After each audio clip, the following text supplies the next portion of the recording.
All right, now, everybody. Quiet, listen to me. We're going to start a show. Now, some of you people have been with me before. You know it's going to be a tough grind, but we're going to have a show.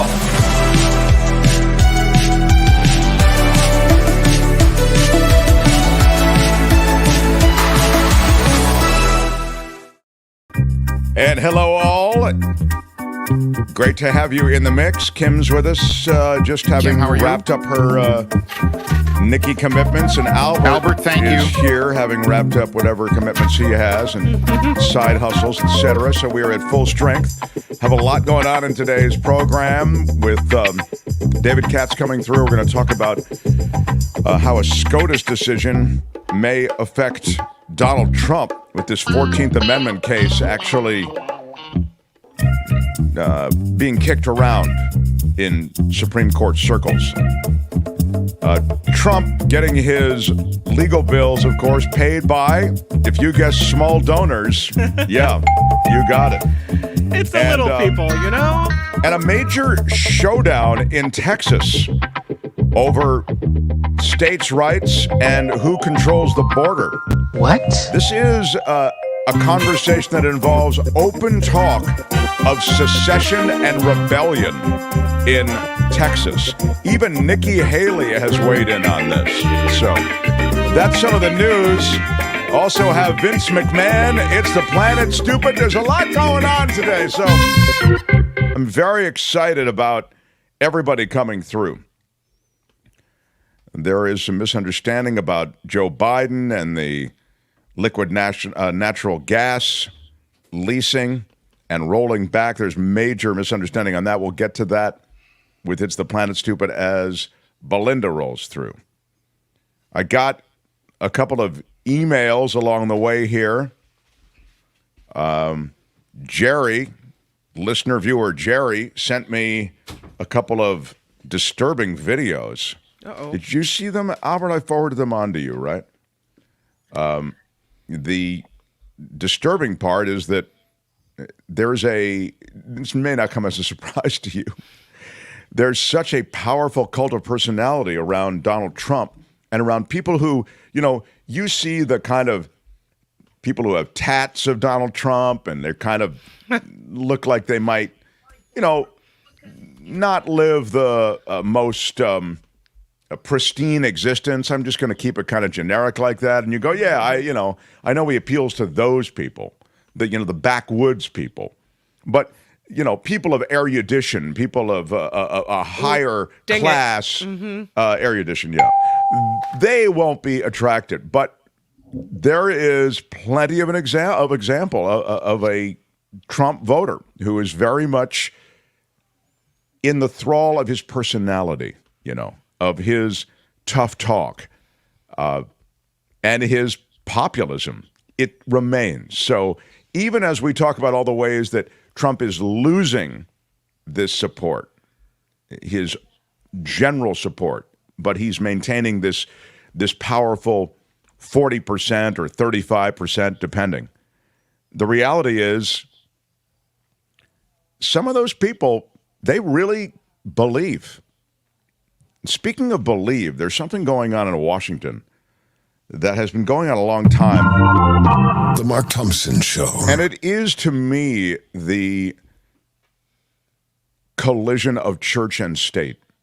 It has never been more endangered, the separation of church and state. I'd suggest in many ways it's been eliminated.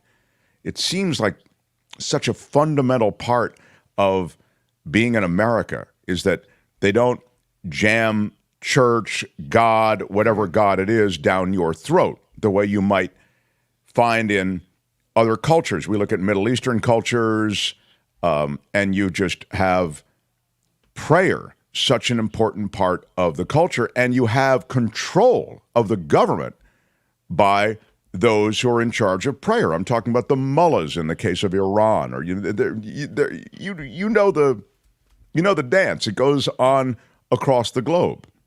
One of the great things about America is that there isn't that. There isn't a dominion over America by holy rollers. people can be holy rollers, people can have their church and their worship, but it's not part of the legislative body, and it's not part of the government that controls our day-to-day life.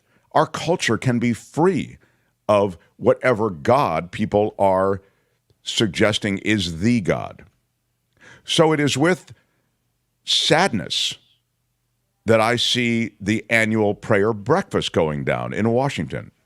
Albert, do you have the live feed of it or whatever? And you've got everybody there. There's Biden at the prayer breakfast next to Mike Johnson. His 13th birthday, he would, but. Yeah, and so you have one. You have one orator after another speaking about the power of God, the power of faith. Were you there? I'm not even going to argue the power of faith. I mean, I think it can be extremely powerful. Is he sitting next to Mike Johnson? Yeah, he's sitting next to Mike Johnson. Johnson Mike nodding Johnson his head. nodding his head like, oh yeah, it's all true. Yeah, right on, brother, right on. Would receive. I listened to a bunch of this. There's a lot of Jesus, which you'd expect, and there's a lot of prayer and the power of prayer, and why can't we get prayer back, and don't you think we should pray more? And you know something? Thank you, Albert. That's enough. But by the way, how would you like to go to church? Enough of that. How would you like to go to church and have a camera trained on you all the time, the way Joe Biden does? I mean, you talk about they're waiting for him to do what? The same thing that so many people do in church. What is that? And if you guess pray, that's not what I'm talking about. What did you say, Kim? Fall asleep. Exactly. Yeah. Fall asleep. That's exactly right. Here's the question I have about this is if you don't go to the prayer breakfast and sit there and listen to the whole thing, then, God forbid in America, you're considered someone who doesn't believe. And then it used to be that if you don't believe, then you're never going to get elected president. You're never going to get elected to office because the people won't like you because you don't believe. Is that still the way it is? Are we still that country? I've always said that and I think it's truer than ever, that the one thing you cannot be if you want to be president of the United States, you can be gay, you can be black, you can be Asian, you can be all the other ethnicities, you can be, as I say, lesbian. Mm-hmm.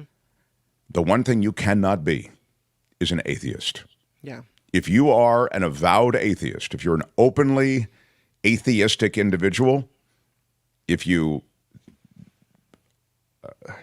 don't accept that there is God, you will never be president in the United States of America.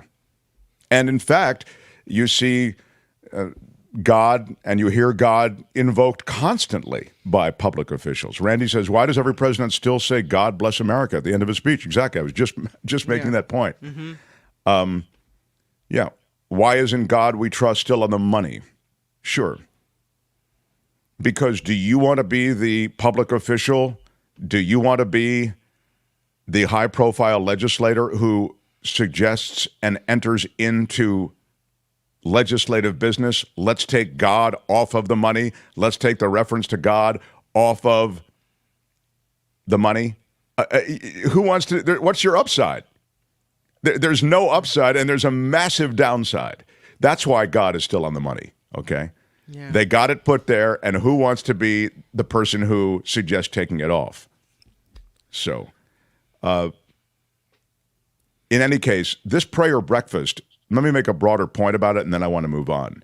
But you may have seen a Netflix series, I think it was called The Family.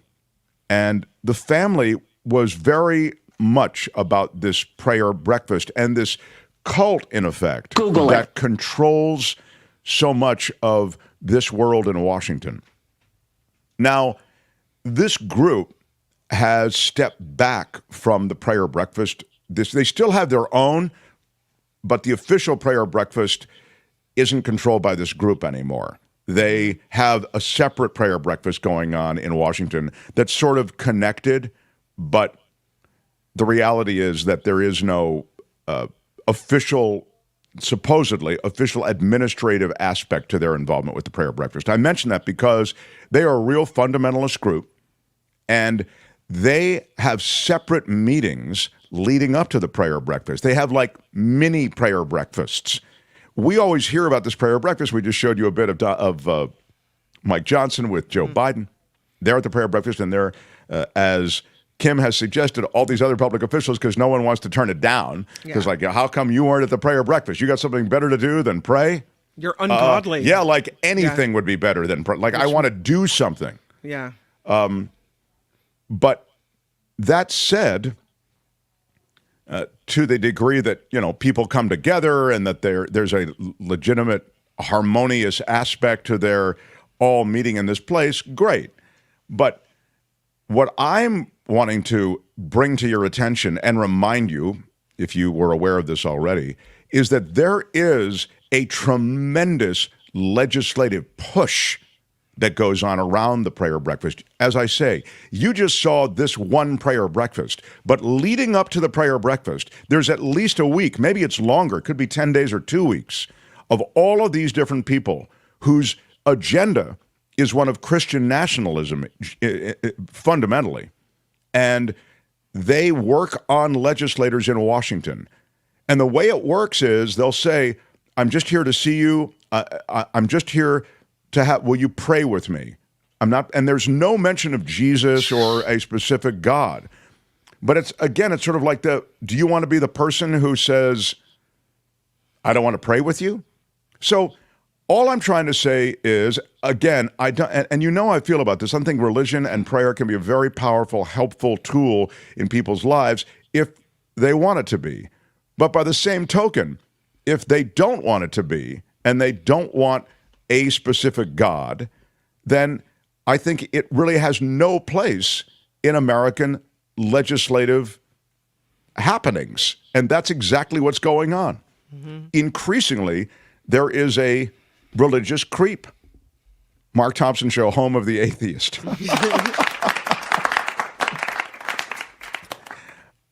But my point is simply, as you hear about this prayer breakfast, know that there's more going on than just this breakfast. It does, look, what's wrong with, you know, what is somebody saying, Egg McMuffin?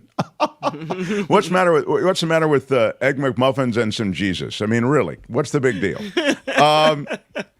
So I'm with you. It's when it creeps into the legislative bodies and we start legislating on those precepts that are supposedly from God, that are biblical or whatever. I think that's just lunacy. And it saddens me because we really are fundamentally a great nation that separates that stuff from the stuff of government and daily life. So, The Mark Thompson Show. Hey, I want to thank Donald, who just upped his Patreon membership.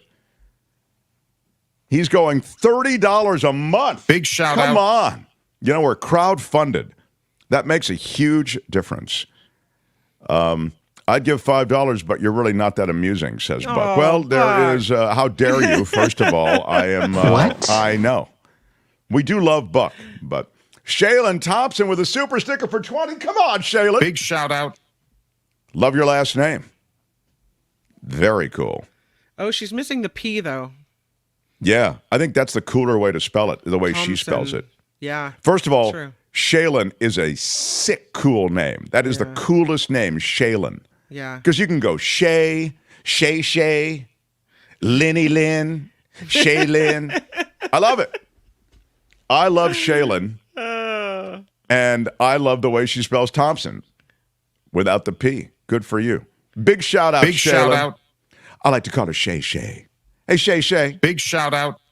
Spencer, thank you for a 5 spot. Big You were with shout us out. yesterday. We appreciate it. So we're a crowdfunded show. That's why we like to give people a little bit of glory, you know. Also, we did hit 23,000 overnight. Wow. 23,000 subscribers. Man, that is We're really pushing 25. It's really This is interesting. fantastic. If you look at the bottom of this graph, you can see how long we're just kind of plateauing under 20,000, which is why we said, well, we got to do something for 20,000. All of a sudden, we popped above the 20,000, then we kept on growing to 23,500. So for many of you who are knocking around YouTube, you know that's not a big number. But for us, we came from a radio station, very small number of people supporting us. We're really only here. We're crowdfunded in the main. It's a pretty special thing. So thank you, everybody who has subscribed and who shared the show. It really makes a difference. Really do appreciate it. And we talk a lot of politics, but we also talk about other stuff. And it's great to have everybody here. So thank you for that. Huge shout-outs. And The Mark Thompson Show. what happened to that Alina Habba, the Trump lawyer? He kind of kicked her to the curb. Did you see that? Yeah. Well, she, there's allegations that she had a fake source for some allegation that she was making against the judge and favoritism.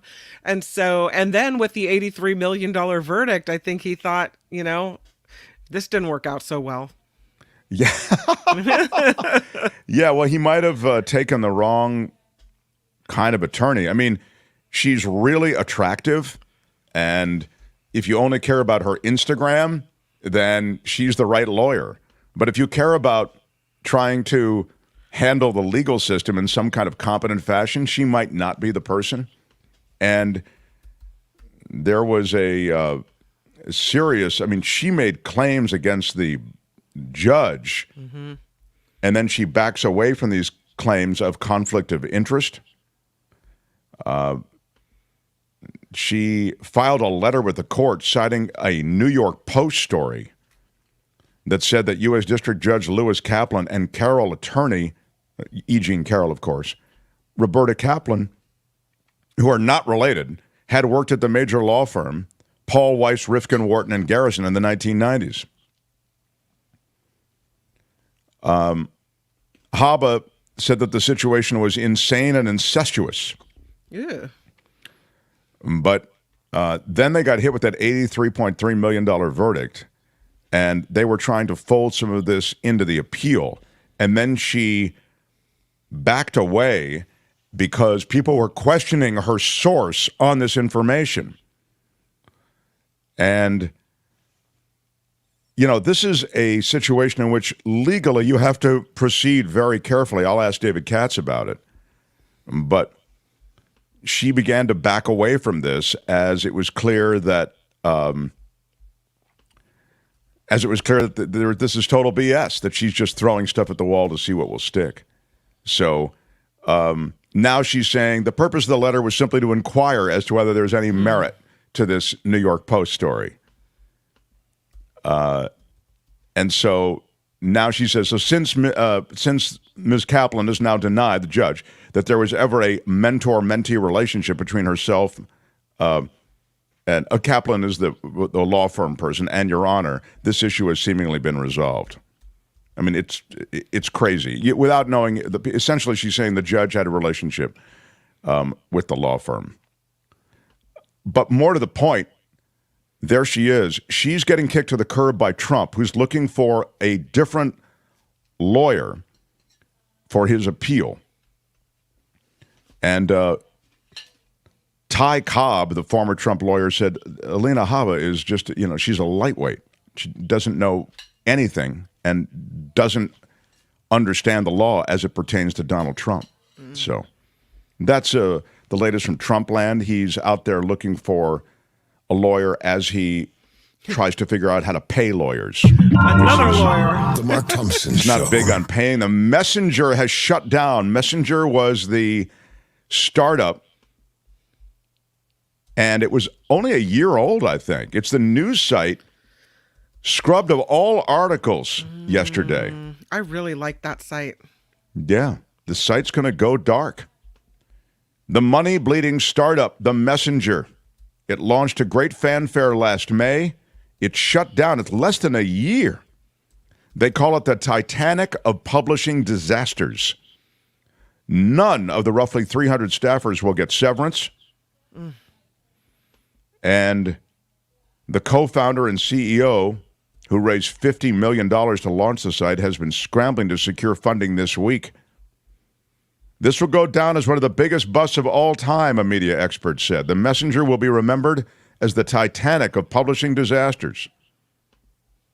They wanted to make the Messenger a major news outlet, a major digital news outlet. They hired 550 journalists within a year. They wanted to compete with the LA Times, and now they've scrubbed their site of everything. The thing that killed them, this is important because we talk a lot about the rise and fall of newspapers, the rise and fall of digital information. They paid top dollar to lure away talent from major publications, it's noted, including the Post, Politico, NBC News. They paid the site's editor, Dan Wakeford is his name. They paid the guy who edited The Messenger $900,000 a year. Ooh. Yeah. What? Yeah. What ultimately killed The Messenger was a lack of message and arrogance, the industry source said. Hundreds of people left great jobs with the promise of creating something better, which turned out to be a big lie. I guess it was just very poorly run. So The Messenger is no longer messaging. So. The Mark Thompson Show. Sorry, Kim. Yeah, it's a bummer. You know who turned me onto that site was David Katz. Oh, is that right? He'd send me all of these stories from the Messenger. Yeah. There is word out of Camp Lejeune. And as you know, because if you're on social media at all, they hit you with that Camp Lejeune. Were you at Camp Lejeune, you might have a claim against the U.S. government. There are more cancers now linked to tainted water at Camp Lejeune. Military and civilian personnel who lived and worked at Camp Lejeune in North Carolina in the mid-70s and 80s are more likely to be diagnosed with certain cancers compared with those stationed at similar military bases in California during that same period. This is a new government study. Drinking water at Camp Lejeune was heavily contaminated with a number of cancer-causing industrial chemicals. Guess who drank that water? Your husband, I think. That's exactly right. Yeah. Trichloroethylene, or TCE, vinyl chloride, benzene. From 1953 to 1985, it contaminated the water.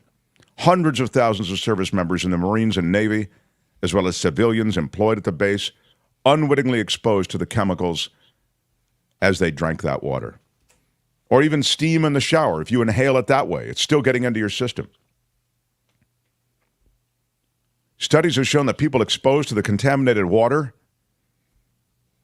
were more likely to die of certain blood and organ cancers and about 70% more likely to get Parkinson's disease. This is not a general study worldwide. I mean, there are those studies. That's how we know these are damaging chemicals. But this is, in previous studies, this group is those from Camp Lejeune who contracted these illnesses. There's also been questions about birth defects and infertility. This is the U.S. Centers of Disease Control and Prevention. They launched this study. So they launched it in 2015. They were looking at the risk of developing cancer on the base there at Camp Lejeune. And it was in a court fight. And you know there is a tremendous amount of civil litigation associated with this. And last year, attorneys for people who believed they were harmed by Camp Lejeune's water asked a federal judge to compel the government to release the study findings. So they had the study, but the results of the study, they had to get a court order to actually get that information. And so you only have a certain amount of time to sue, as you're aware. And that's why there was kind of a game being played to delay the results of this. Under a federal law passed in 2022, people who believe they've been harmed by contaminated drinking water at Camp Lejeune have until August of this year to file a claim with the government. So far, more than 160,000 claims have been filed. Are you guys filing a claim, Kim? No, you have to, in order to file a claim, you have to have one of these very specific cancers. And many of the people that my husband served with in the Marines have passed away, the people in his unit, from one of these cancers, or have a different type of cancer that they're pretty sure they wouldn't have gotten unless they started drinking all this water. Maybe an obscure, weird type of cancer, something like this. Or they have a host of health problems that no one in their family has, and they think it's, but it's very hard to tie these health problems to this specific incident at Camp Lejeune. And so my husband has a host of health issues, but none of them are the specific health issues listed in the you get money if you have this, right? Yeah. Yeah. I know they're always looking to skate from responsibility, and they'll do it that way by going, well, what you have is not exactly what is represented in the study, and for that reason, you're not eligible for any kind of... It just feels as though, particularly when it comes to the military, because everybody claims to, thank you for your service, we want to take care of you, appreciate your sacrifice, but when the actual rubber meets the road and it comes to the health of those, I mean, the burn pit's another example in Iraq, where service people were exposed to all of those toxins that were in the air. We're just not there. We're not there as a country. I have ex-Marine friends that are all messed up from going through basic there. 2 have died, says Michael. Yeah. It's a tragedy on a tragedy, It's a, as you're aware, I mean, I think the scandal is manifestly evident. The military gets away with a lot. Yep. They dine out on the fact that they're the military and they make those sacrifices. But we send our men and women into very difficult situations. And then, in the safety of Camp Lejeune or wherever, they are exposed to things that will ultimately kill them and hasten their death. Well, It's just, If you look at least military bases around here, military installations where in the Bay Area, you've got Treasure Island, toxic. You've got Bayview Hunters Point, right? The old shipyard, toxic. You've got Mare Island and Vallejo, toxic. The Alameda, toxic.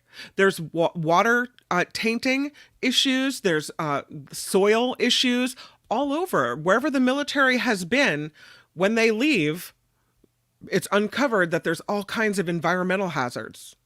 Yeah, and you know something? The only way, it's sad, but the only way you get the government to account, or even corporate polluters to account, for example, because the toxification of water supplies isn't just limited to the military, obviously you have to prove it, is in court. And you can call the attorneys who are involved in this, you can call them ambulance chasers or whatever. You need them.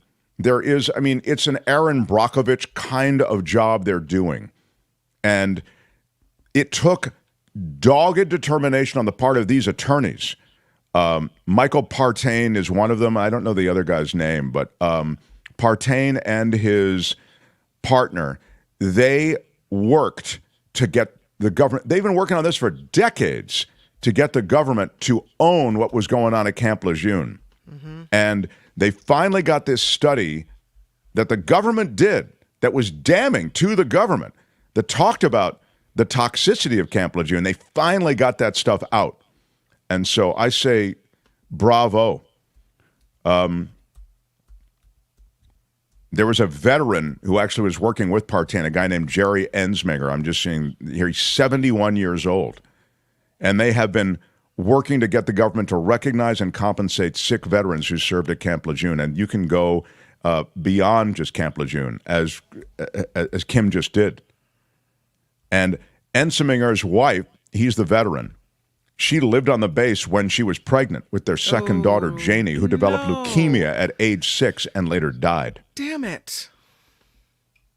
And Partain, diagnosed with male breast cancer, and he thinks his cancer was connected to his exposure to toxins in the womb.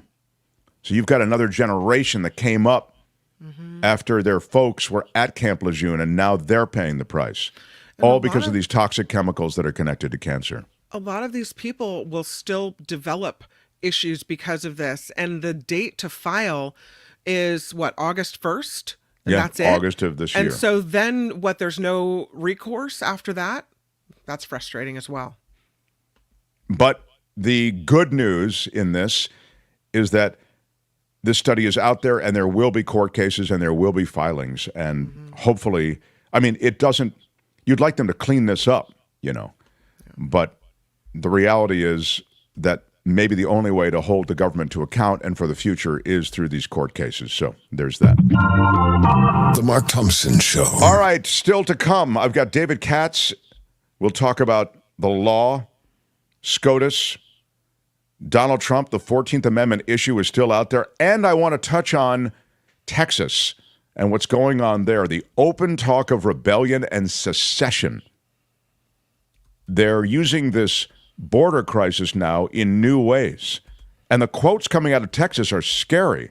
Like, you know, if we need to use our Second Amendment rights, we're going to do it. It's like, so if you're the feds, I mean, led by Joe Biden, after you get out of that prayer breakfast, you better get, you know, cooler heads have to prevail here. But Greg Abbott is playing this. He's the governor of Texas, of course.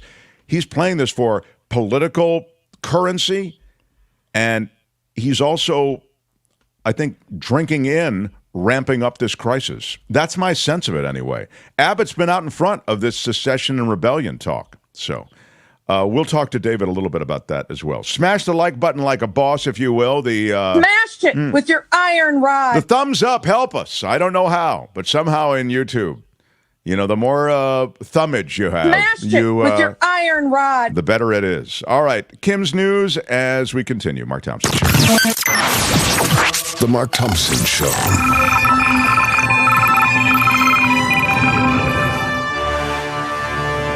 On the Mark Thompson Show, I'm Kim McAllister, and this report is sponsored by Tenuta Vineyards in Livermore.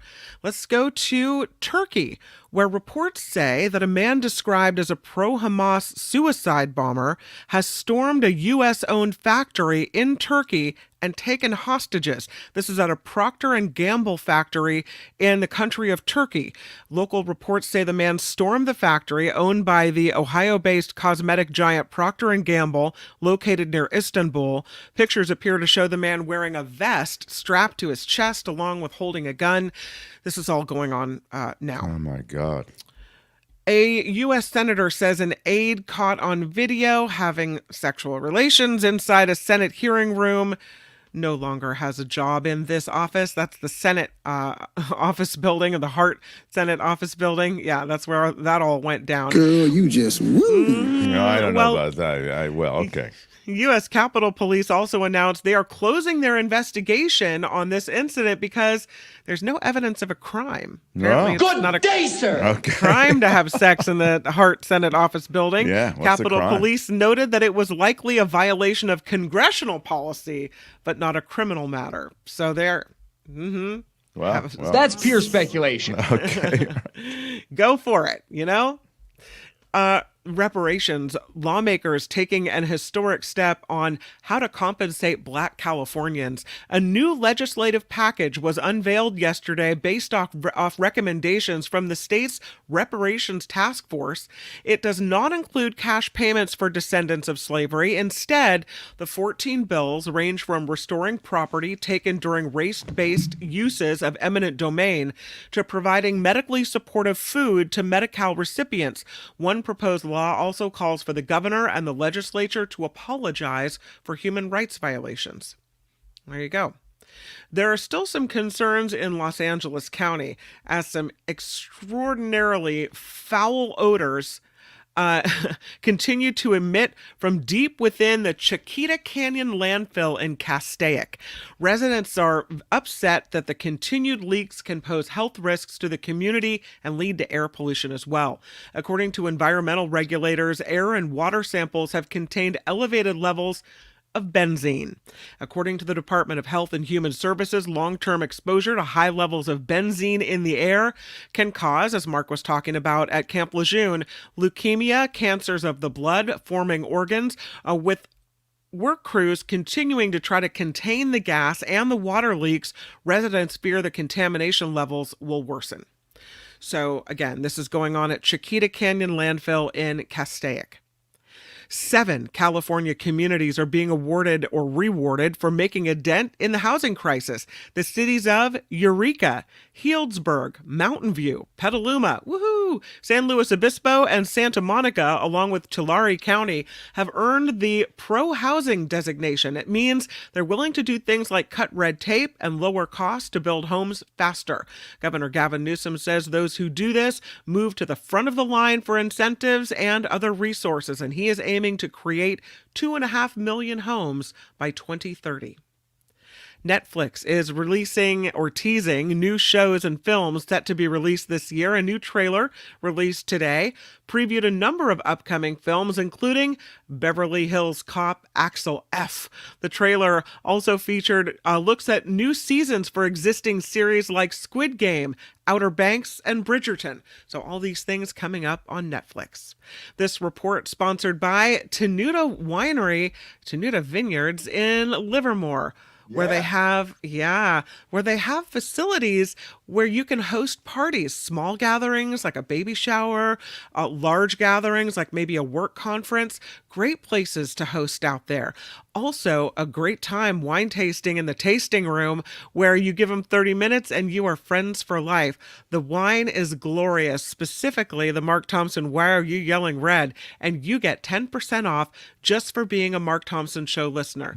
So you call Tenuta Vineyards, talk to Rich out there at the winery, and you say, smash it with your iron rod. With your iron rod. Sure. 925-699-4576, the number. Yeah. Smash it with your iron rod. Smash Boom. it with your iron rod. Yeah. There goes your And you get 10% right Wow, off that's the great. tab. Get yourself a case and 10% my off. lunch that there's alcohol involved. Well, there is alcohol involved because we That's know it's right. a wine. It's good stuff. Tenuta Vineyards in Livermore. I'm Kim McAllister. This is The Mark Thompson Show. They had to close down an entire radio station to silence him. And now he's here. Ladies and gentlemen, Mark Thompson.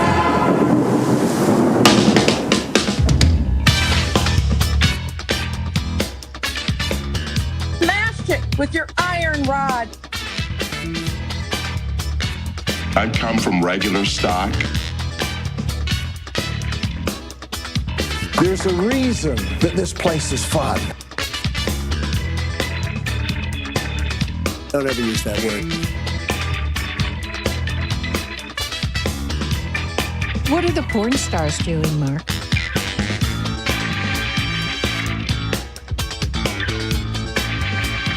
They pay me a lot of money for having attitude. What you say is the political dogma that they're trying to shove down our throats. Straight up right in, no problem. What the hell is going on in the United States of America? Cuatro años más. I don't wear a mask for the same reason I don't wear underwear. Things gotta breathe. Say what?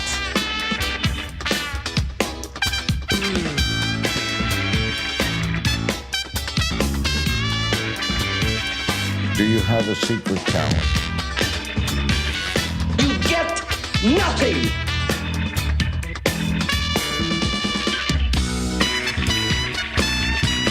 Y'all can all go to hell, and I'm going back to Texas. Out of time. Bye-bye. Did you really just do that? And I also want to know what happened to the pictures I was supposed to see this week. All right. Thank you very much. Big thanks and a big shout to everybody who has subscribed to the show, shared the show. That's the way you do it. You send out a video or something that might be of interest to people, and hopefully you will get it. Somebody who will subscribe to the show. I'm momentarily distracted here as I'm seeing some breaking news, and it, I'll just mention it because it's sort of legal, but it's not legal enough for me to dump on David Katz, who is joining us. He's the great former federal prosecutor who's now working the defense side of the table. He's used by BBC and London radio, and he's so great to have a weekly spot here on Thursdays to decode so much of the law But, there is a federal trial that's going to go down in Washington, D.C. around J6 and Donald Trump, right? And this is going to be probably higher profile, and it's thought more fraught with issues than a lot of the other trials. Now, admittedly, he's called for big crowds, Trump has, in New York and some of his other trials, but this one will naturally, because it is Washington, and it's in a way returning to the scene of the crime, the federal courthouse in Washington, this will, they think or they worry, will bring a lot of MAGA, angry Trump supporters loaded for bear and ready to do battle to this same spot. So now they're debating how thick a security blanket around the federal courthouse in downtown Washington they should build. They have to essentially balance safety with the city functioning, and it's a public courthouse, right? So what they're talking about is metal fencing, closing or controlling the sidewalk access for several blocks, and temporarily closing neighboring streets in the heart of the city. The goal is to create, they say, an additional security buffer between the proceedings inside and the public outside. There will be quite the reminder then of what happened on January 6th, because you're going to have these massive police barricades. And there are rising threats, officials say, to judges, prosecutors, and other public officials connected to this case.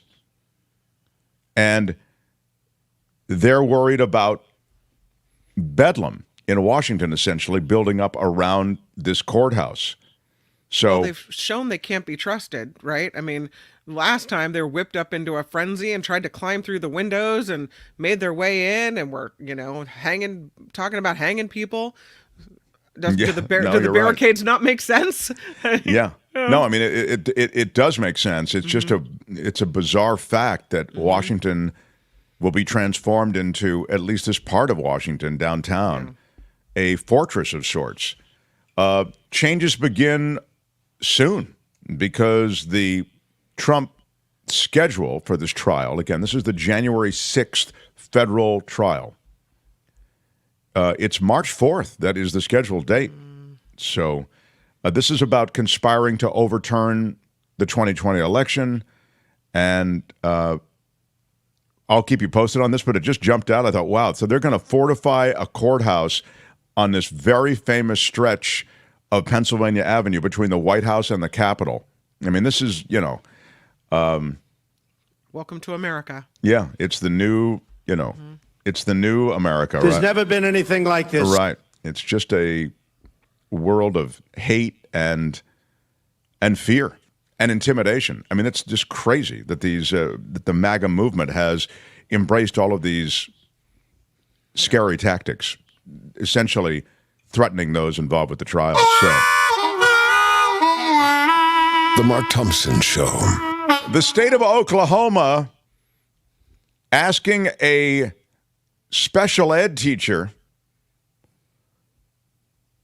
who was ecstatic after qualifying for a $50,000 bonus there in Oklahoma. She finished home improvements, bought a new car for her family. They're asking her to return the money. What? And return it quickly. No. The payments and the demands for repayment have the Oklahoma Education Agency getting a lot of criticism, as you might imagine. Both Republicans and Democrats in the state of Oklahoma are not happy. Some are saying teachers shouldn't have to be, paying money back. The average teacher pay in Oklahoma is $54,800. That ranks 38th in the country. So she's only making, on the average, $54,800. The bonuses were awarded under an Oklahoma program that is supposed to help recruit new teachers for the most difficult jobs to fill, which are the special ed jobs. Why are you yelling? A department, so this is essentially they gave her this lump sum payment. There she is. I don't think that's her, is it? Is it her? I'd be saying, no, I'm not giving the money back. No, and that's P.S. not her. I quit, right? That, yeah. What you're saying, those are legislators involved. Those are Oklahoma legislators. No teacher who's making $54,000 has her hair done like that. That is just a way too finished to look. That's some Oklahoma legislator. Anyway, the Oklahoma Education Department, not saying much these days, but at least 9 teachers were asked to return bonuses ranging from $15,000 to $50,000. That's $185,000 that went to teachers who they say didn't qualify for the program at all. And $105,000 was overpaid to teachers who qualified for a lesser amount. So they screwed up who should get what, and now they're saying send the money back. But the money's been spent. Sounds like a them problem, right? Yeah, exactly. But it is also a to be continued. So we'll watch it. But The Mark Thompson Show. That said, there is this out of the world of basic income. You know the basic income payments where they throw money at you? You don't have to do anything. It's a guaranteed basic income. Yeah. And there's been people that are poor, right? And it's been discussed for a while as a way to actually, yes, to be eligible for it. I think you have to show up lower, and you have to be, you have to show economic need. Right. I was going to say, lower on income scale, but it's also talked about as something that really lifts up an entire community. And there are even some pilot programs, I think, around Sacramento with the same thing. But a guaranteed basic income program in Austin gave people $1,000 a month for a year. And on average, the participants reported spending most of that no strings attached cash on, anybody? $1,000 a month for a year. What on average were participants spending that money on? Where are my weed smokers at? No, it was not. That's the exciting answer. Drugs and alcohol, but it's probably childcare. It is housing was the answer we were looking for. Housing, yeah. After a year, fewer participants said that they were unable to afford a balanced meal. So in a way, if you help out with the housing costs and you have more money to spend on everything else. Food, yeah. And this is the first city in Texas to launch this taxpayer-funded guaranteed income program. It kicked off in May of 2022. The program served 135 low-income families. Each got $1,000 a month. And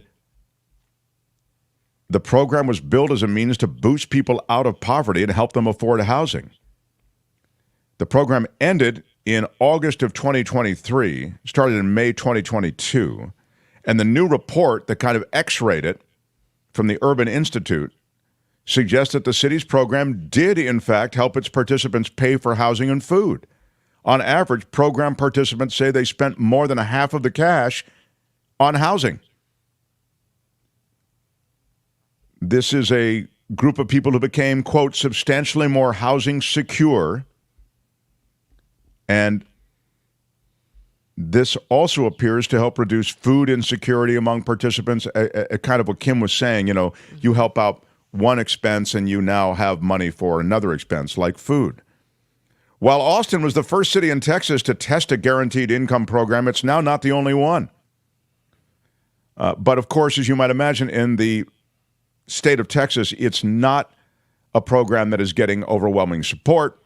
It's getting,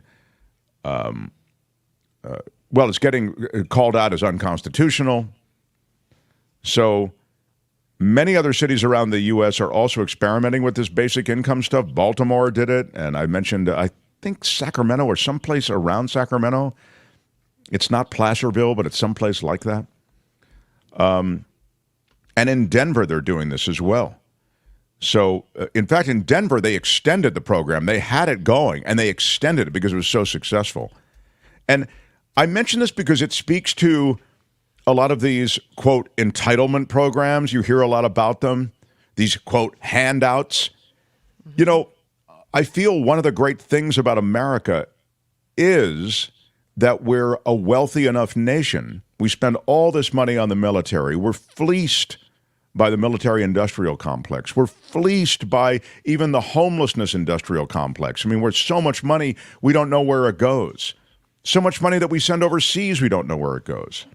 But we sweat so terrifically the handouts that we provide to those who need a hand. What's the problem with a handout to somebody who needs a hand? You've just seen it here. In the case of Austin, in the case of Baltimore, in Denver, where they extended the program. And here, look at in Los Angeles County as well, $1,000 a month for 3 years. Thank you. Thank you. And there it is, changing lives. It can make a difference.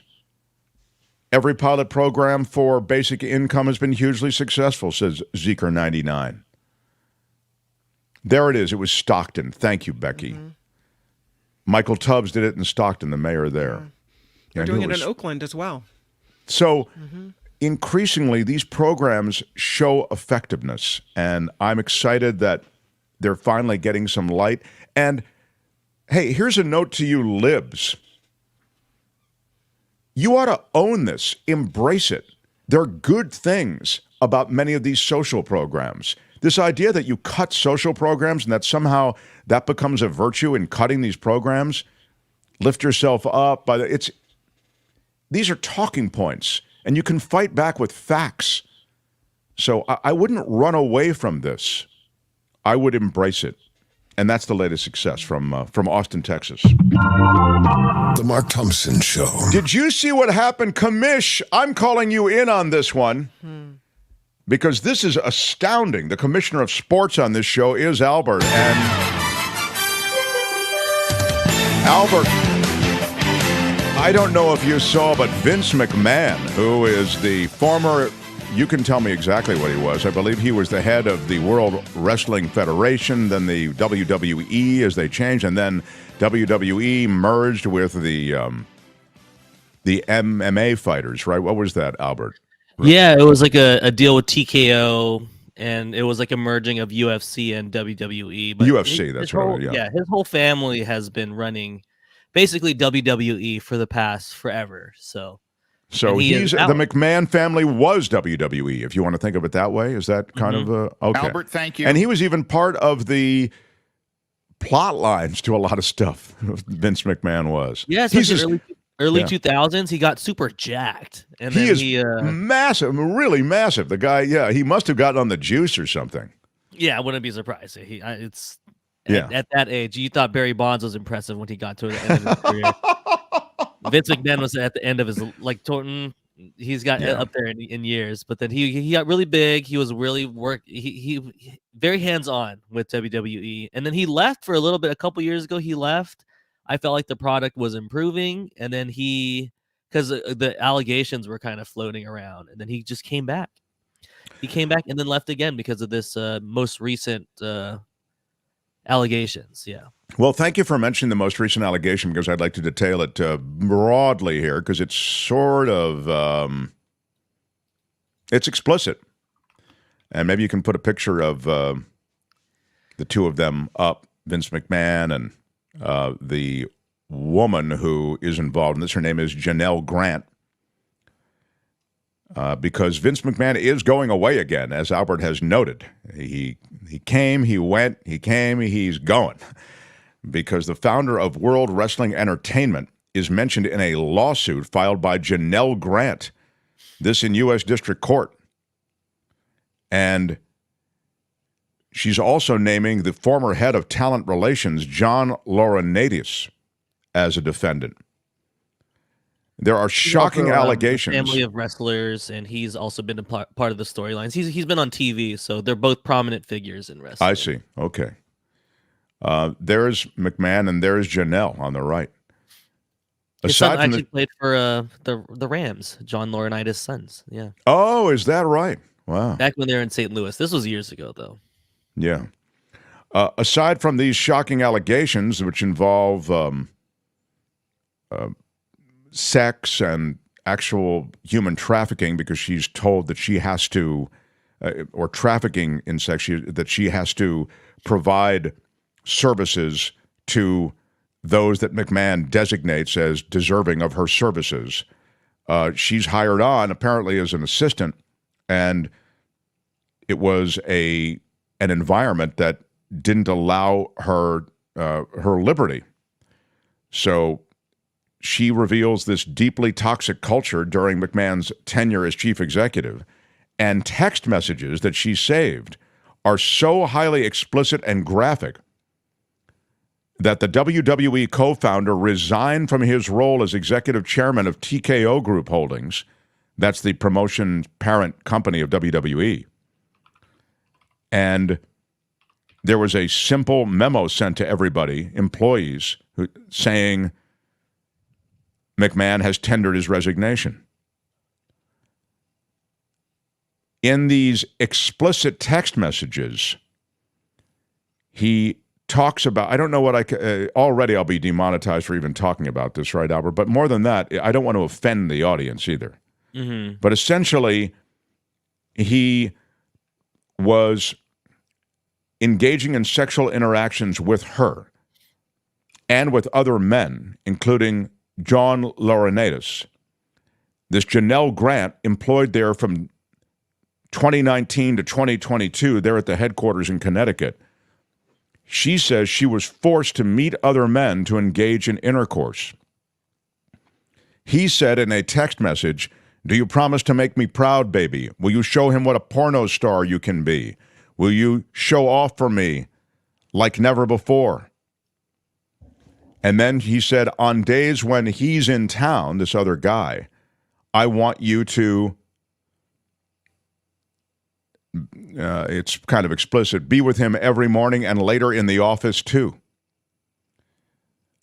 Aside from the sexual nature of the text messages, other communications provided show attempts at blackmail made by McMahon, insinuating that her job was on the line if she didn't do this. It's pretty brutal, Albert. And the acts that she was asked to engage in were not just intercourse. It's like total fetishy,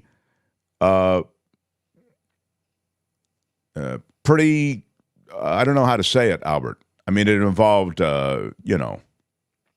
bad stuff, defecation, that kind of thing. So Vince McMahon is out. Crude, explicit texts. You can do the denial, but the minute the texts come down, baby, you are done. And Vince McMahon is through.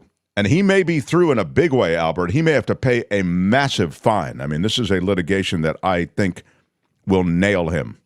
Yeah, and also in a lateral move, classic WWE, something bad happens, and then there's another thing that pops up that kind of takes the news. Dwayne "The Rock" Johnson was named to the board of directors of TKO Group at around the same time this is all coming out. So I think that was a very strategic move on their part. But we're still talking about both. But yeah. John says he totally knew this was coming. He inexplicably sold off a $700 million tranche of TKO stock in November. I think it's safe to assume, knowing the other shoe is going to drop soon, is why that he sold news that was stock. As he was giving up like majority, I guess. I see. Stake. Yeah. Wow. Just a real skeezy guy. There is absolutely, and he's stupid enough to put it in writing. Lori says, pervy and stupid. It is the magic combination. He's a longtime Trump close friend, says Brian. Wow. I didn't know that. Trump also had his time in WWE, which was fun, and it was great because Trump does a great job. He's great on mic. Oh.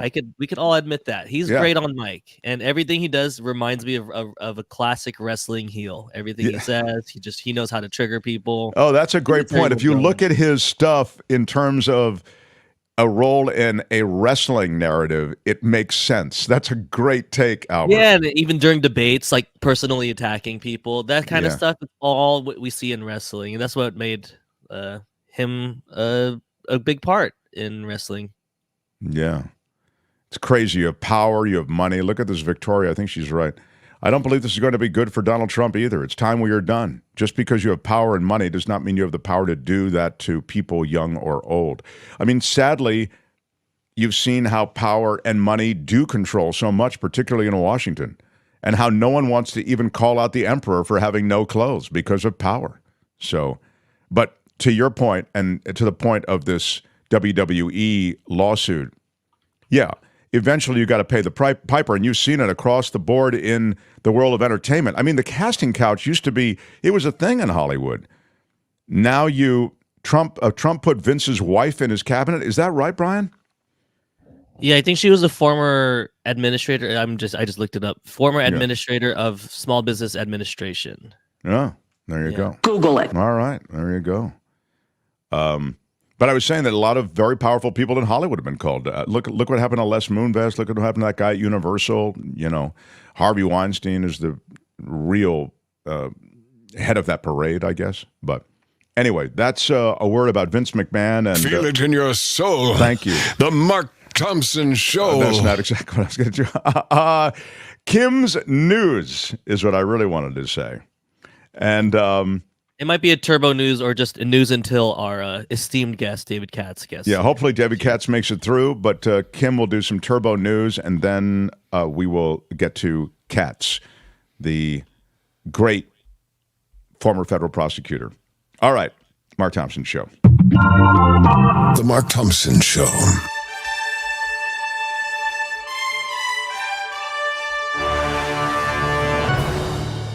On the Mark Thompson Show, I'm Kim McAllister, and this report is sponsored by CoachellaValleyCoffee.com. Woohoo! Love it.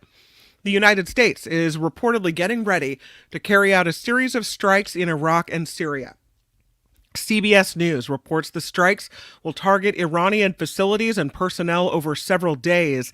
The strikes come in response to the attack in Jordan that killed 3 U.S. service members and injured many more. The White House is imposing sanctions against Israeli settlers in the West Bank. The sanctions come after a Palestinian-American teenager was reportedly shot and killed in the West Bank by an Israeli settler last month. The United Nations says attacks by Israeli settlers have increased since Hamas attacked Israel on October 7th.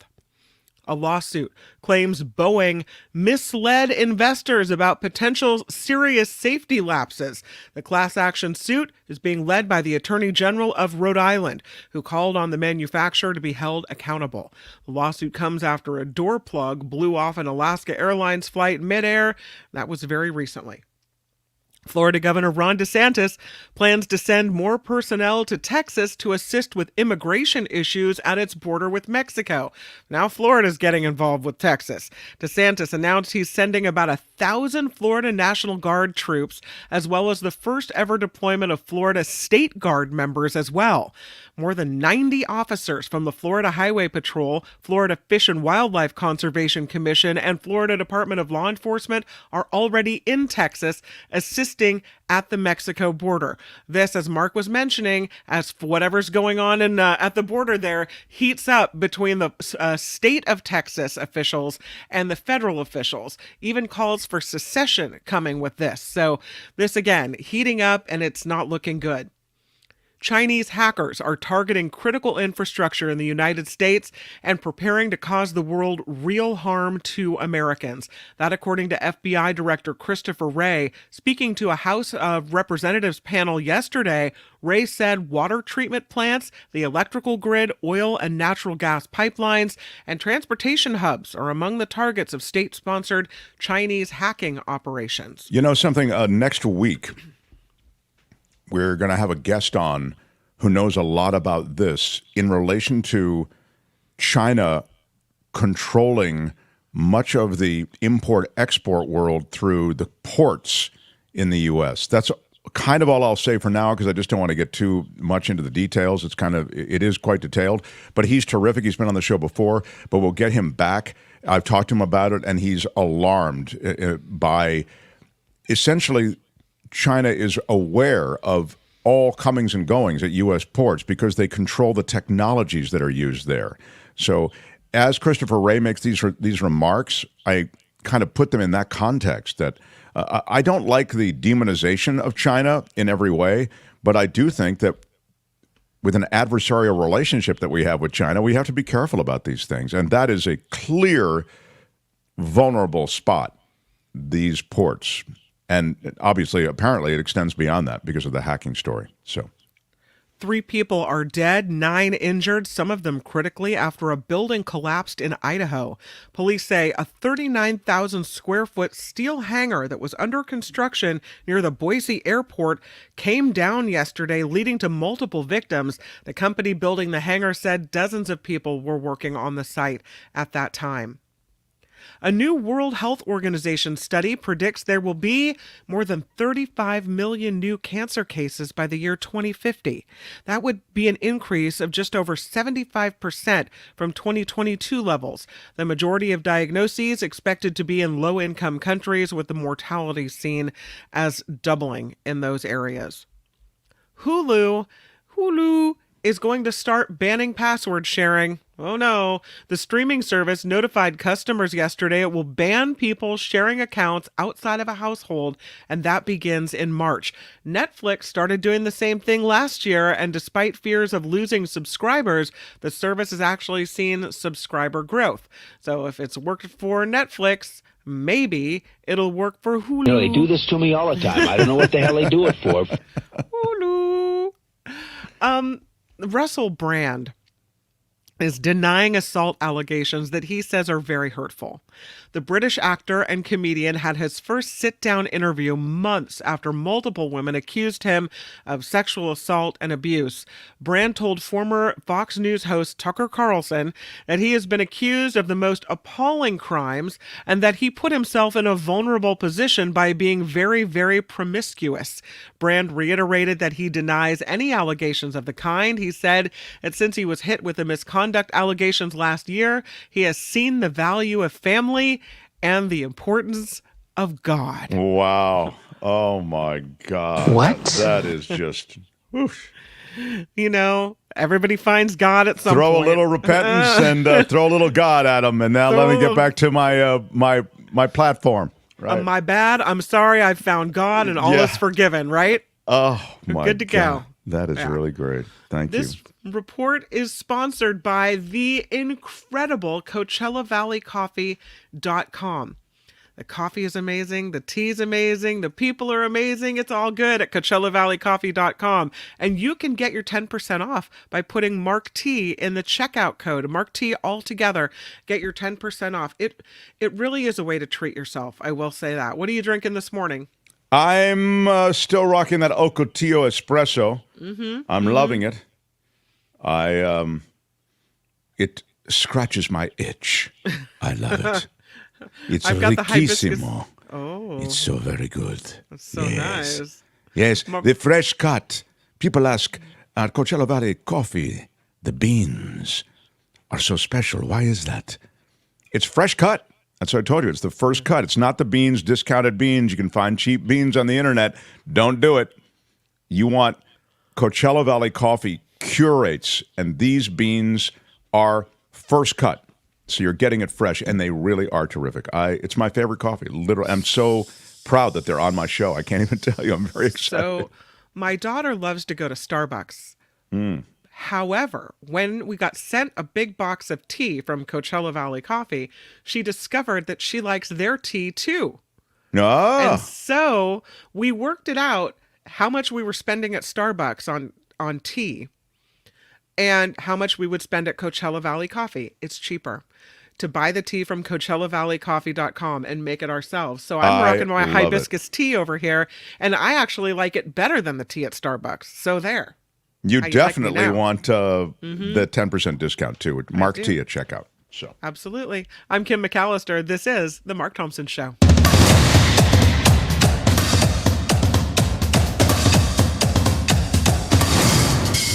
The Mark Thompson Show.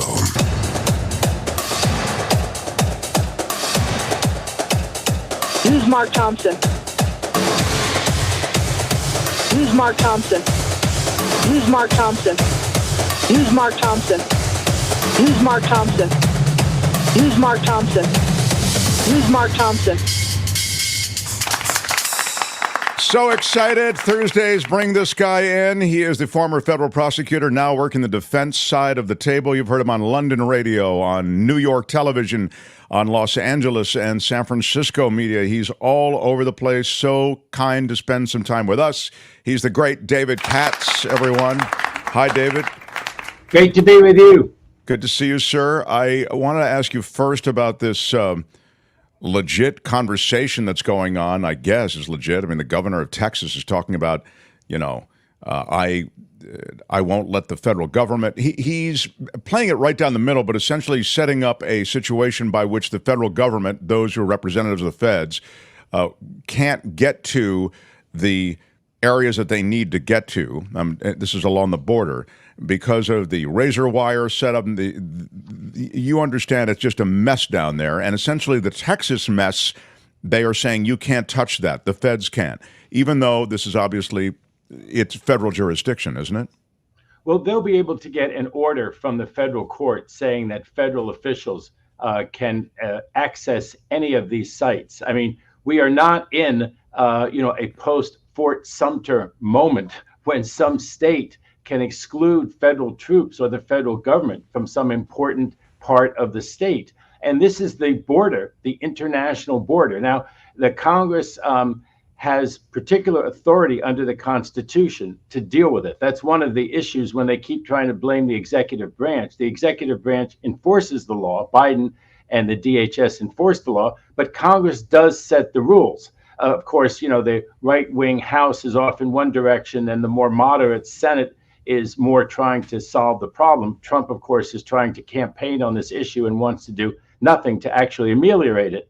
But regarding this particular thing down in Texas, no, the state cannot exclude the federal government from access either directly or by putting razor wire that would endanger the federal officers who are trying to get there. And in fact, the federal government has already won this fight against Texas.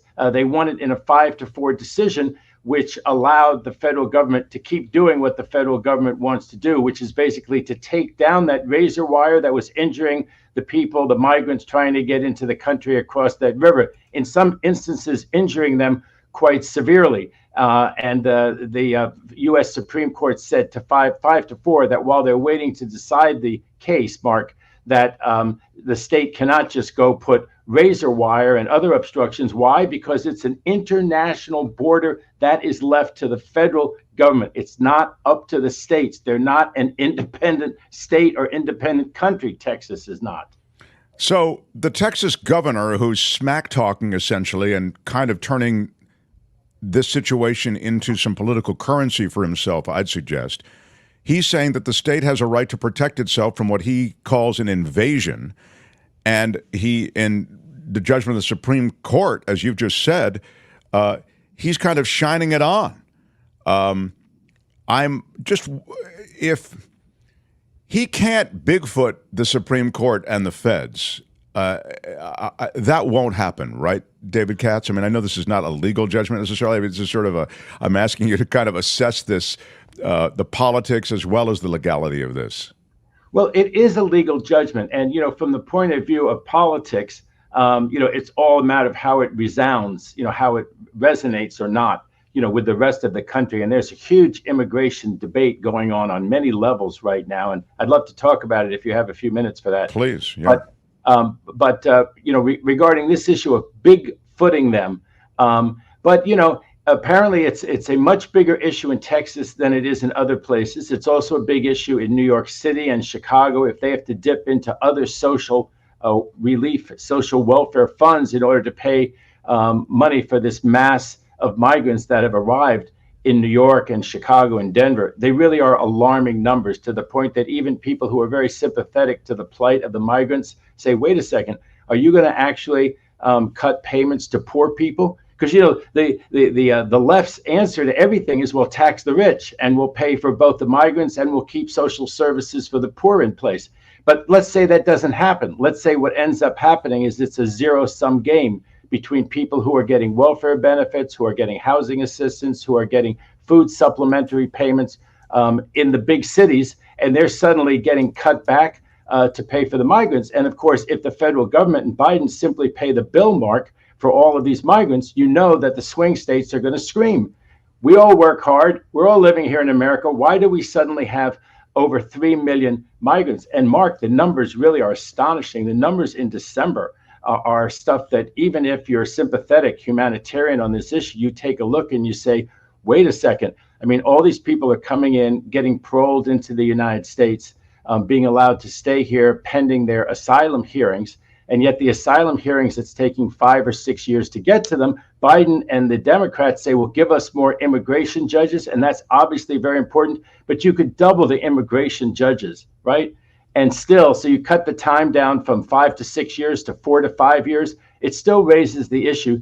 Do you parole millions of people into the United States? Basically, they run up. They don't sneak across the border, although about 1.5 million sneak across the border. But about 3 million under the Biden administration go to the immigration or customs official and they say, please parole me into the United States. I'm going to make an asylum claim. And if I can make one more thing on this, and I don't mean to be controversial, but the issue is so controversial. If you say that you're scared of gang violence in your native country, that will support an asylum claim. That will support, you may not win ultimately, but that will support them paroling you into the United States. I'm scared of gang violence in my home country. If you say that in Spain, which is a socialist government, they say no, that does not support an asylum claim. We're talking about something, picture something more like the Nazis. Picture something maybe even more like Somoza in Central America when he was around in the 70s. But we're not talking about gang violence. That's what socialist Spain says. That does not support an asylum claim.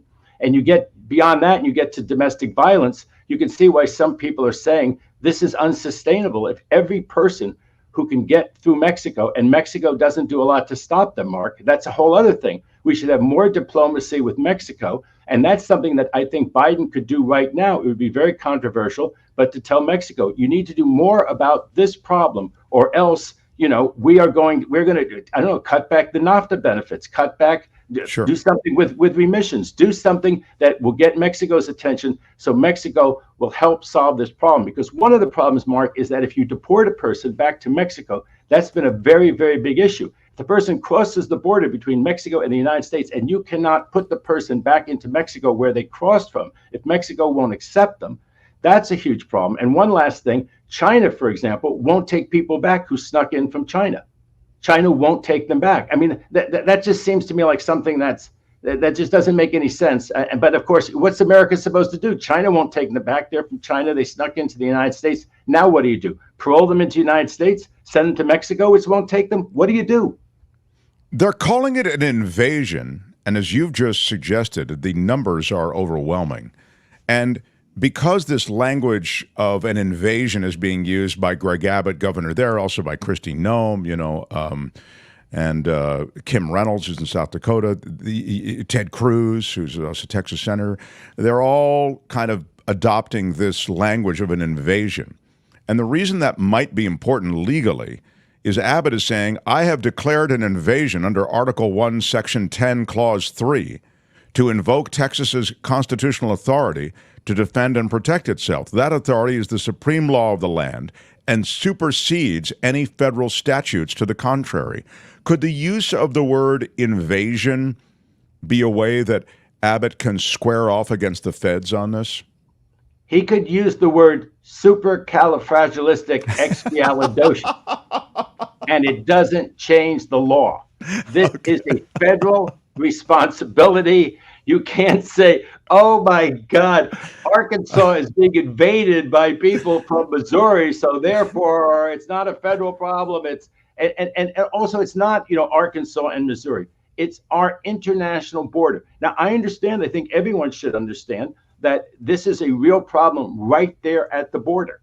It's a huge problem right there in Eagle Pass when you have literally thousands of people coming across this spot in Eagle Pass. And there have been so many iterations of this, and there were so many times there was reporting in the New York Times, I think it's just today, about it's the front page story about the split in the White House. And of course, there's a very humanitarian part of this debate, and there's an unsustainable part, which is the other side of the debate. And when you meet somebody who's here in the United States without papers, generally speaking, they're great. They're terrific. You know, it can be the fellow who parks your car. It can be also some engineer who's working here. It can be all kinds of people that you meet, and they're great. And then when you think about the border, you think, well, wait a second. This is not sustainable. We cannot bring 7 or 10 million people. And where do you draw the line, Mark? It's a very, very hard issue where you draw the line. And part of it was that Trump made this issue so toxic, separating families, doing the awful things that he did, that on day one, Biden said, I'm going to have a moratorium on deporting people. And that has come back to bite him the way it's all turned out. You know, he had moratorium on deporting people. He got overturned by the courts. You could say the courts are too right wing, whatever, they're packed by Trump appointees, but whatever, the courts did overturn him on that.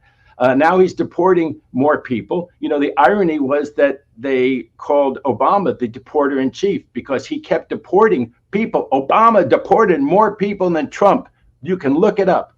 What Obama was hoping was that would show good faith on the Democrat side, so the Republicans would come to the table and they would make a deal, which more border security, what the Republicans want, a pathway to citizenship, what the Democrats want. Now there's this bill that the Republicans are, not really wanting to sign. They're not really wanting to move it forward at the end of the day. You know, Minority Leader McConnell has kind of given up on it after really pushing it.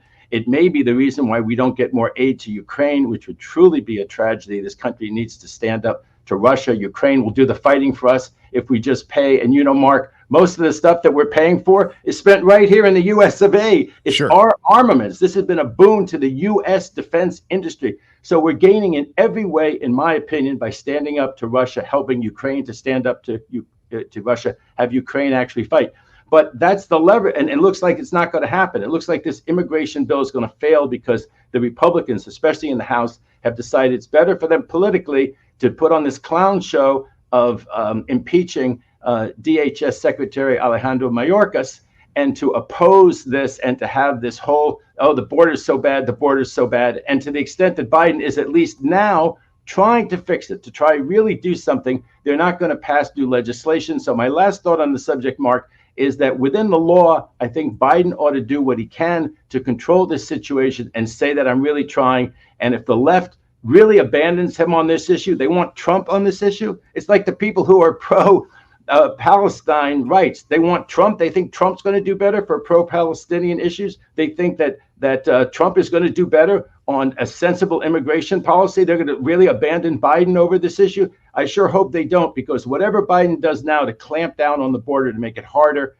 to get these asylum petitions and to stay here, do they want Trump? That's going to be the question this whole year in the election going forward. Do they really want Trump? Because Trump, Biden, I mean, put your big boy pants on. It's Biden and Trump, whether you like it or not. That's it. That's the choice. Well, it's such an interesting and important point you make, because even the politics within the administration, when the border policy came up, took the form of anything Trump did, we want to reverse. And the reality is that his Remain in Mexico policy probably was doing you a favor, Joe Biden. The problem with the Remain in Mexico policy was that it was being exploited by sexual predators and by gangs. And in other words, those people who had to remain in Mexico waiting for some immigration hearing whenever it was going to happen, they were being targeted. You could refine that policy and reinstitute it. And I think the Biden administration is quietly doing that in some ways. They're looking for ways to reinstitute some of these policies. But the idea somehow that we want to undo everything that the Trump administration did, it has not served the Democrats particularly well. And really, the GOP and the right own this immigration issue, even as Democrats have made strides. You just talked about the fact that President Obama was, the deporter in chief, as you noted. I want to ask you about this. I know it's crazy, this 14th Amendment thing. It keeps coming up. But might the 14th Amendment really be alive? The 14th Amendment, which would remove Donald Trump from the ballot in the presidential election because of his Well, because of his involvement in a coup. Well, Katz will put my 18-0 record on your show, Mark, over this last year on the line and boldly predict that the United States Supreme Court will not end up ruling that Colorado can keep Trump off the ballot. I think if they do that, they will see way too much just from a political, prudential point of view. At least 5, 6 of them will feel they are not there to interpret the Constitution in such a remarkable way. Now, of course, they're there to interpret the Constitution in a remarkable way toward the Second Amendment, in making the Dobbs decision, in claiming that they're originalists. And I think if you're an originalist, it's very, very clear. There was an insurrection of just the sort that the framers of the 14th Amendment were talking about. He engaged in the insurrection by not tamping it down, by inciting it, by giving the incendiary speeches, by the whole run-up to January 6th. And so I think it's all there. And then there's an issue about whether it's self-executing, which sounds, like inside baseball. But what that means is, does a constitutional provision execute itself? Does it become effective? Or does Congress have to pass enabling legislation?